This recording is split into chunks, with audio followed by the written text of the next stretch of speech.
여러분 안녕하세요. 여러분 질적 연구를 하다 보면 브리콜러랑 퀼트 메이커라는 용어를 종종 들으실 텐데요. 그게 무슨 뜻인지 이해를 하셨나요? 네, 저는 대학원생 때 그 말이 그렇게 이해가 되지 않더라고요. 그래서 혹시 저처럼 어려워하실 분들을 위해서 제가 아주 쉽게 설명할 수 있는 방법을 찾았어요. 브리콜러와 퀼트 메이커 도대체 무슨 뜻이란 말이냐? 자, 이 말은 어디에 나오냐 하면 The Sage Handbook of Qualitative Research라는 책에 나옵니다. 현재는 6판까지 나와 있고요. 우리나라에 번역되어 있는 책은 4판이 번역되어 있습니다. 질적 연구 핸드북이고요. 이 책의 에디터는 댄슨 앤 링컨입니다. 질적 연구에서 가장 빅네임 둘이죠. 자, 이 책의 챕터 1에 이런 얘기가 나옵니다. 질적 연구자는 브리콜러와 퀼트 제작자이다. 브리콜러가 뭔지 아세요? 브로콜리가 아니고요. 브리콜러. 브리콜러를 검색해 보시면은 이런 그림들이 나올 거예요. 밥 아저씨인가요? 영어로는 밥 더 빌더예요. 디즈니 애니메이션인데 이 애니메이션의 프랑스어 제목이 밥 르 브리콜러입니다. 네, 브리콜러는 이렇게 손으로 도구를 이용해서 뭔가를 만드는 사람을 의미합니다. 빌더인데 직접 손으로 만드는 사람인 거예요.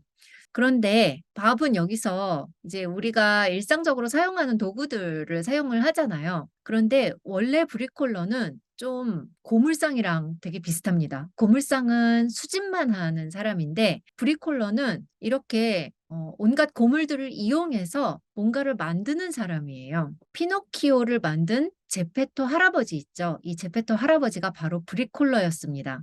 자, 그런데 여전히 브리콜러가 잘 감이 안 잡히시죠? 브리콜러를 확실하게 이해할 수 있는 비유를 들어드리겠습니다. 그것은 바로 그것이 알고 싶다입니다. 자, 그것이 알고 싶다는 질적 연구와 매우 비슷합니다. 일단 모든 연구는 문제에서 출발해야 됩니다. 연구자의 문제 의식이 있어야 돼요. 이게 문제네? 이 문제를 해결해 봐야겠어. 라는 동기를 가지고 연구를 시작을 합니다. 이것은 질적 연구, 양적 연구 마찬가지입니다. 그것이 알고 싶다도 항상 어떤 문제에서 출발을 합니다. 여러분, 문제 없이, 사건이 없이 그냥 괜히 아무거나 알고 싶다.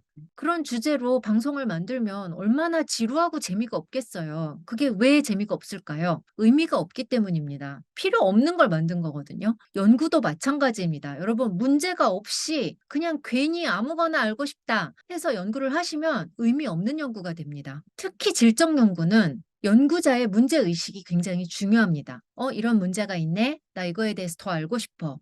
혹은 이 문제를 해결하고 싶어. 해서 그것이 알고 싶다 해서 취재진들이 취재를 해 나가듯이 연구자는 질적 연구를 통해서 연구를 해 나갑니다. 그것이 알고 싶다 해서는 인터뷰만 하지 않죠. 혹은 설문조사만 고집하지 않습니다.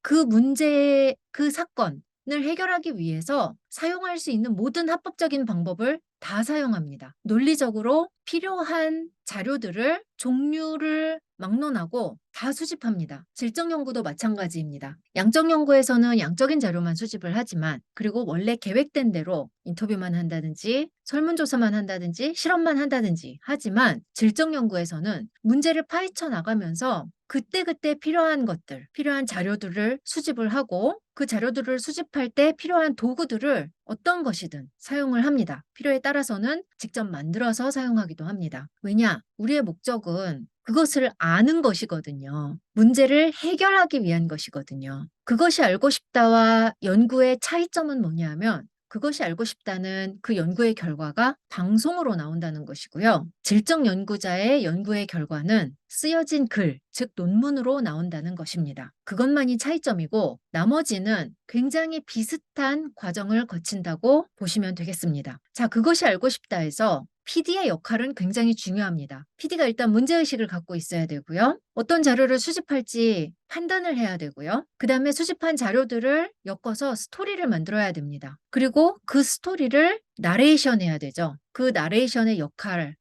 지금 이 김상중이 하고 있습니다. 질적 연구에서도 참여자들의 인터뷰 증언들로만 글이 쓰여지는 것이 아닙니다. 그것을 엮어서 스토리를 만들고 의미를 만들어내는 것은 연구자입니다. 그래서 연구자의 문제의식과 연구자의 통찰이 핵심적입니다. 가끔 질적 연구 결과물을 보면 연구자의 생각이나 연구자의 의도는 보이지 않고 인터뷰한 증언들만 줄줄이 나열해 놓은 논문을 보곤 합니다. 그것은 질적으로 우수한 논문이 아닙니다. 질적으로 우수한 질적 연구는 연구자의 통찰과 연구자의 의미 만들기가 드러나야 합니다. 그리고 그것이 알고 싶다 해서 이 나레이터의 역할이 굉장히 중요하듯이 질적 연구에서도 글쓰기가 굉장히 중요합니다. 질적 연구의 글쓰기가 바로 이 김상중의 목소리라고 생각을 하시면 되겠습니다. 그것이 알고 싶다 해서 취재진들이 사용할 수 있는 모든 자료와 모든 도구를 사용하듯이 질적 연구자도 사용할 수 있는 모든 방법을 사용해서 연구를 하기 때문에 그것을 브리콜러에 비유를 하였습니다. 제 생각에 브리콜러는 옛날 직업이잖아요. 그리고 이 책이 옛날에 쓰여진 책이기 때문에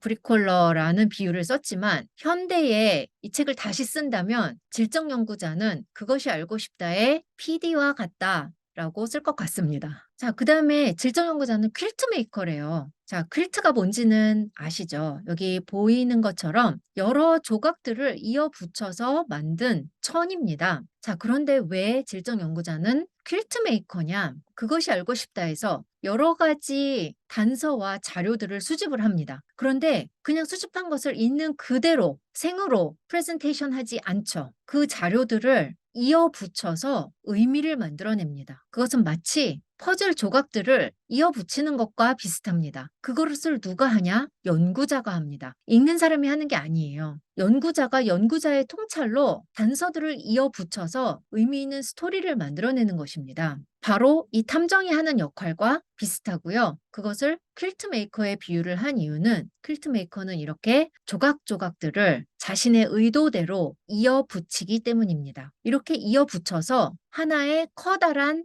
작품을 완성해냅니다. 거기에는 개별적인 단서들, 조각들이 들어가 있지만 그것들이 모여서 완전히 새로운 하나의 의미 있는 결과물이 됩니다. 여러분의 연구물도 단순히 증언들의 나열이 아니라 그것들을 이어 붙여서 의미 있는 그림을 만들어내는 것이 질적 연구자의 역할이라고 할 수 있겠습니다.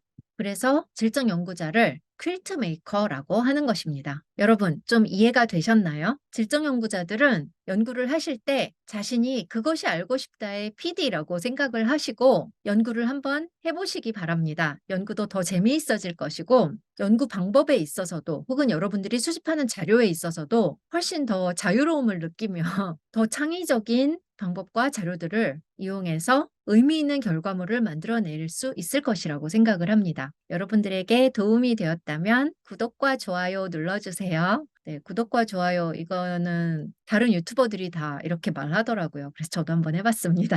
이번 학기는 제 연구방법론 수업을 학교에서 진행을 하면서 수업 준비 내용의 일부분을 이렇게 짤막짤막하게 영상으로 계속해서 올릴 계획입니다.